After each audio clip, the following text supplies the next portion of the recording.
इस एपिसोड की शुरुआत में हम लोगों को चंगसाओ को दिखाया जाता है जो कि एल्डर जुआनी के इंजरी को हील कर रहा था और वो इस चीज में कामयाब भी हो जाता है, जिसकी वजह से एल्डर जुआनी के खुशी का कोई ठिकाना नहीं होता है। इसलिए एल्डर जुआनी इस चीज को चेक करने के लिए कि इसकी इंजरी पूरी तरह से हील हो गई है या नहीं, अपनी एनर्जी को यहाँ पर रिलीज करता है जो कि बहुत ही ज्यादा होती है, क्योंकि इस चीज की वजह से एल्डर जाओ किंग फैन और इस एल्डर को यहाँ पर प्रॉब्लम हो रही थी, क्योंकि यह एनर्जी बहुत ही ज्यादा पावरफुल थी। तभी एल्डर जुआनी हवा में फ्लाई करने लगता है और वो अचानक से नीचे आ जाता है, क्योंकि एल्डर जुआनी की स्पीड भी अब पहले से बहुत ही ज्यादा बढ़ गई थी। और साथ ही एल्डर जुआनी अपनी कंडीशन को अच्छा देखकर बहुत ही ज्यादा खुश हो जाता है। इसके बाद वो अपने बेटे और इस एल्डर के पास चला जाता है और इन लोगों को दिखाने लगता है कि मैं दोबारा से ठीक हो गया हूँ और अब मेरी पावर आगे से काफी ज्यादा बढ़ गई है। इस चीज को देखकर एल्डर जाओ किंग फैन और ये एल्डर बहुत ही ज्यादा खुश हो जाते हैं। तभी चंगसाओ इस एल्डर को बताने लगता है कि तुम कृपया प्रेसिडेंट नांगोंग को बोल दो कि कुछ दिनों के बाद वो मेरे परिवार को इस जगह से ले जाए, क्योंकि द हेन नेस्ट यहाँ से बहुत ही ज्यादा दूर है और उस जगह पर रहने से उन लोगों के फ्यूचर में कुछ प्रॉब्लम आ सकती है। इसलिए क्या इस चीज में आप मेरी मदद कर सकते हो? इस पर ये एल्डर बोलता है, चंगसाओ तुम्हें अब चिंता करने की कोई भी जरूरत नहीं है, क्योंकि इस चीज की जिम्मेदारी अब मैं खुद के ऊपर लेता हूँ। इस पर चंगसाओ ठीक है बोलकर एल्डर जाओ किंग फैन को बताने लगता है कि पवेलियन मास्टर ने चैंडी पवेलियन को डांडाओ सिटी के अंदर ही स्थापित किया है, इसलिए मैं चाहता हूँ कि तुम इस चीज के बारे में कुछ समय तक सोचो कि वहाँ पर क्या कोई गड़बड़ हो सकती है या नहीं, इसलिए मैं चैंडी पवेलियन की जिम्मेदारी तुम्हें देता हूँ। इस पर एल्डर जाओ किंग फैन बोलता है, आपको चिंता करने की कोई भी जरूरत नहीं है, क्योंकि तुम इतनी छोटी सी बात के लिए टेंशन क्यों ले रहे हो, क्योंकि मैं तुम्हारे साथ हूँ और इस चीज को प्रोटेक्ट करने का जिम्मा अब मेरा है। और दूसरी तरफ हम लोगों को पवेलियन मास्टर को दिखाया जाता है जो कि इस वॉरशिप को बहुत ही ध्यान के साथ देख रहा था, लेकिन तभी चंगसाओ और उसके साथी भी इस जगह पर आ जाते हैं। इसके बाद ये सभी एक एक कर इस वॉरशिप के अंदर में चले जाते हैं और इस वॉरशिप में चंगसाओ के साथ में बाकी होली सन भी होते हैं। तभी पवेलियन मास्टर इन लोगों को बताने लगता है कि झंझाओ सिटी का रास्ता बहुत ही ज्यादा लंबा है, इसलिए तुम लोगों के पास एक अच्छा मौका है कि तुम लोग और भी ज्यादा प्रैक्टिस कर सकते हो, जिसकी वजह से तुम लोगों की पावर और भी ज्यादा बढ़ सकती है। इसलिए अब हम लोगों को बिना कोई टाइम दिया के इस जगह से जाना चाहिए। इस पर ये सभी लोग भी हाँ बोलते हैं। इसके बाद पवेलियन मास्टर बोट को आगे की ओर ले जाने लगता है। इसके बाद ये बोट बहुत ही तेजी के साथ आगे की ओर बढ़ने लगता है। तभी हम लोगों को चंगसाओ को दिखाया जाता है जो कि वॉरशिप के अंदर में कल्टीवेशन कर रहा था और इसके आसपास में बहुत ही अमाउंट में स्पिरिचुअल एनर्जी आ जाती है, क्योंकि चंगसाओ अपने हाथों में एक एनर्जी के बॉल को क्रिएट करने की कोशिश कर रहा था और इसी चीज की वजह से चंगसाओ के आसपास में इतनी ज्यादा स्पिरिचुअल एनर्जी आई थी। लेकिन यह सीन यहीं पर कट होता है और हम लोगों को बोट के बाहर का सीन दिखाया जाता है जहाँ पर ये सभी होली सन एक जगह पर इकट्ठा हो गए थे। तभी ये लड़का बोलता है, सच में ये जगह बहुत ही ज्यादा अच्छी है, क्योंकि इस जगह पर बहुत ही अमाउंट में सेलेस्टियल एनर्जी है और ये जगह सच में इस चीज को डिजर्व करती है झंझाओ जेट गिफ्ट को। और ये सभी यहाँ पर ऐसे ही आपस में कुछ देर तक बात करने लगते हैं, लेकिन तभी पवेलियन मास्टर यहाँ पर आ जाता है और वो इन लोगों को बताने लगता है कि हम लोग पूर्वी झोऊ रेलम के अंदर में आ चुके हैं और इसके अंदर आने के बाद मैं देख सकता हूँ कि हर कोई इस जगह पर खुश है। इसलिए मैं तुम सभी की जानकारी के लिए बता देता हूँ कि कॉन्फिडेंस में आकर तुम लोग यहाँ पर कुछ उल्टी सीधी हरकत मत कर देना, नहीं तो यह चीज तुम लोगों के ऊपर भारी पड़ सकती है। इस पर ये लड़का बोलता है, पवेलियन मास्टर आपको हम लोगों की चिंता करने की कोई भी जरूरत नहीं है, क्योंकि हम लोग सिंगल पवेलियन टीम है और आप लोग तो टॉप 5 एम्परर में से भी एक हो। तब इस जगह पर कौन ऐसा है जो कि हम लोगों को तंग करने की कोशिश कर सकता है? हम लोग भी उसे सबक सिखाने से पीछे नहीं हटेंगे, क्योंकि किसी के अंदर इतना ज्यादा हिम्मत हो ही नहीं सकता है कि वो हम लोगों के रास्ते में आने की कोशिश करता है। अगर वो आता है तो हम लोग उसे जान से मार डालेंगे। इस पर पवेलियन मास्टर बताने लगता है कि पूर्वी झोऊ रेलम में बहुत सारे पावरफुल कल्टीवेटर हैं जिनकी पावर बहुत ही ज्यादा है और साथ ही इस जगह पर कुछ ऐसे भी लोग हैं जिनकी पहचान आज तक आइडेंटिफाइड नहीं की गई है, क्योंकि इन लोगों के पास कोई भी बेईमानियों की आइडेंटिटी नहीं है। इसलिए मैं तुम लोगों को यहाँ पर पहले ही बता देता हूँ कि इन लोगों ने बहुत सारे खून भी कर दिए हैं, जिनकी वजह से इन लोगों के हाथ खून से रंगे हुए हैं। इस बात को सुनकर ये सभी बहुत ही ज्यादा शॉक हो जाते हैं, लेकिन पवेलियन मास्टर अपनी बात को कंटिन्यू करते हुए इन लोगों को बताने लगता है, उन लोगों ने ह्यूमंस के साथ फाइट करने के लिए एक टीम बनाई है जो कि सच में पावरफुल है। इसलिए तुम लोगों को इस जगह पर इतना ज्यादा लापरवाह नहीं बनना चाहिए, नहीं तो इस चीज की वजह से तुम लोगों की जान भी जा सकती है।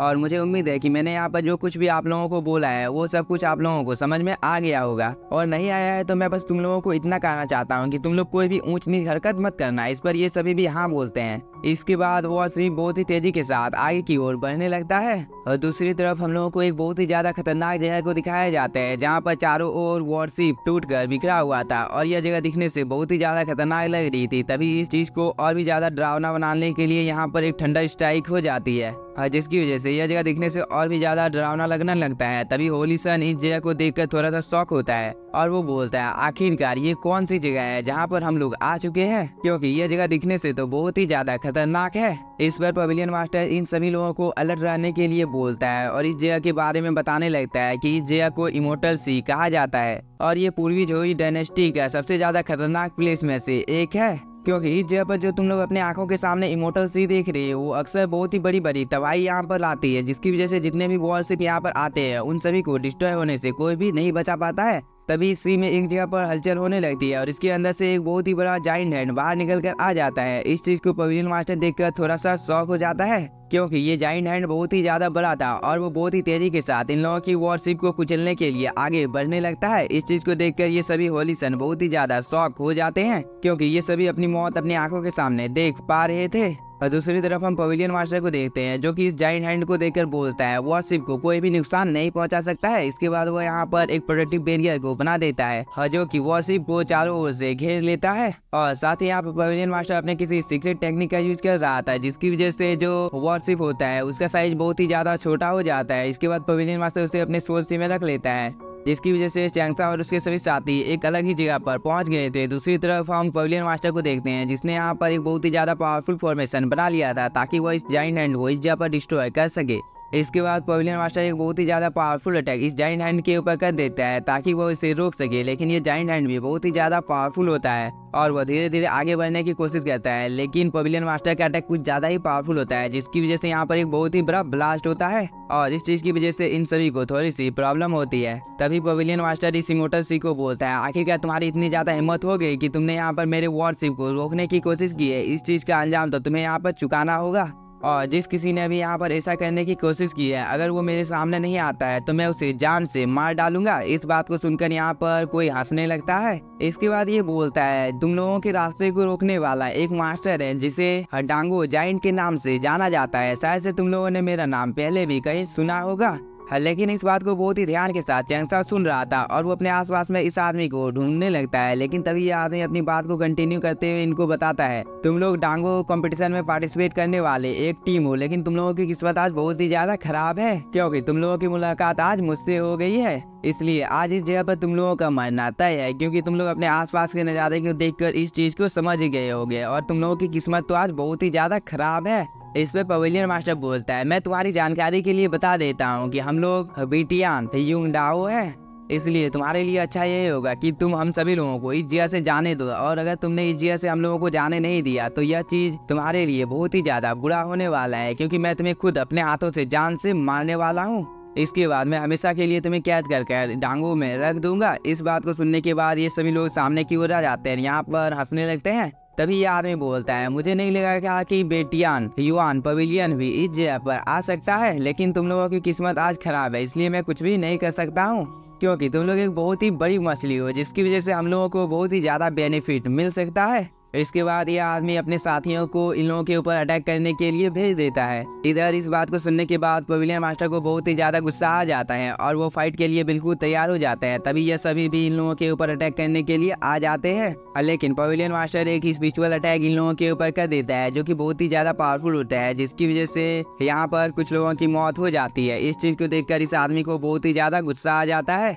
इसलिए वो यहाँ पर अपनी एनर्जी को रिलीज करने लगता है और वो बोलता है अब तुम्हें यहाँ पर मेरा सामना करना होगा। इसके बाद वो अपनी एनर्जी को एक्टिवेट कर पवेलियन मास्टर के ऊपर अटैक करने के लिए जाने लगता है, लेकिन तब तक पवेलियन मास्टर ने भी एक अटैक क्रिएट कर इस आदमी के साथ फाइट करने के लिए चला जाता है, जिसकी वजह से इन दोनों के पंच आपस में टकराते हैं और इन दोनों के ही अटैक बहुत ही ज्यादा पावरफुल होते हैं, जिसकी वजह से यहाँ पर एक ब्लास्ट होता है और ये एनर्जी का ब्लास्ट बहुत ही ज्यादा पावरफुल होता है, क्योंकि इस जगह पर जितने भी लोग होते हैं उन सभी को थोड़ी सी प्रॉब्लम होने लगती है। लेकिन तभी ओल्ड मैन डाजी बोलता है पवेलियन मास्टर के साथ जो आदमी फाइट कर रहा है वो पवेलियन मास्टर के ही बराबर है, इसलिए यह फाइट लंबा चल सकता है। दूसरी तरफ हम इस आदमी को देखते हैं जो कि पवेलियन मास्टर को बहुत ही बुरी तरह से मारने लगता है, लेकिन पवेलियन मास्टर भी इस आदमी को यहाँ पर पीटने में कोई कसर नहीं छोड़ रहा था, जिसकी वजह से हम लोगों को पवेलियन मास्टर और इस आदमी के बीच में एक बहुत ही ज्यादा अच्छी फाइट को दिखाया जाता है और साथ ही इन दोनों की स्पीड भी बहुत ही ज्यादा होती है। तभी इन दोनों के अटैक दोबारा से आपस में टकराते हैं और इस चीज की वजह से आगे में जो ब्लास्ट हुआ था उससे कई गुना ज्यादा पावरफुल ब्लास्ट अभी जगह पर होता है, जिसकी वजह से